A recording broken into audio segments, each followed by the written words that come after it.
Kaylee McGhee White joining me now. Do you think that calling Trump a loser works for Biden?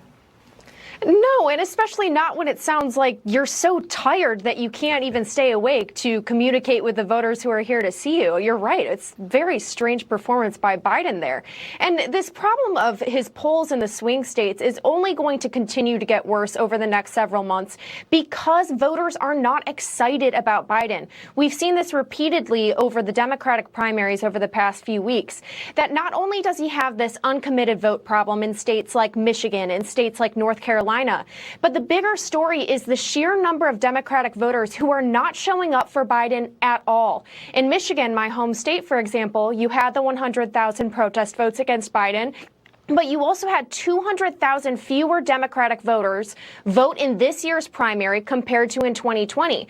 If Biden cannot figure out a way to get people excited about his re-election campaign, if he cannot figure out a way to get them on board with what he's trying to sell to the American people, that is going to be why he loses to Trump.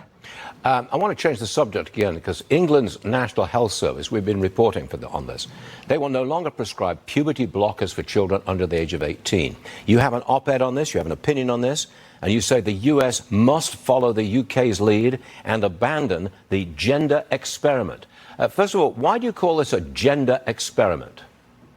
I call it a gender experiment because the overwhelming evidence proves that children who are confused about their gender will grow out of that confusion into adolescence. Very rarely do they remain gender confused past the point where they reach maturity as teenagers.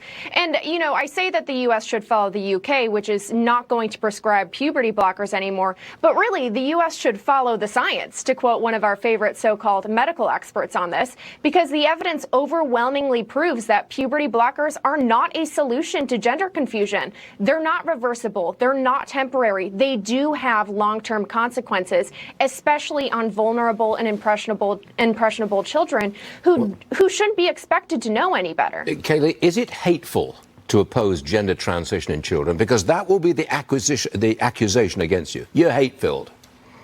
It's not hateful at all. What is hateful is forcing a life of being a permanent patient onto children who may have been confused about who they were and who are desperately seeking for answers.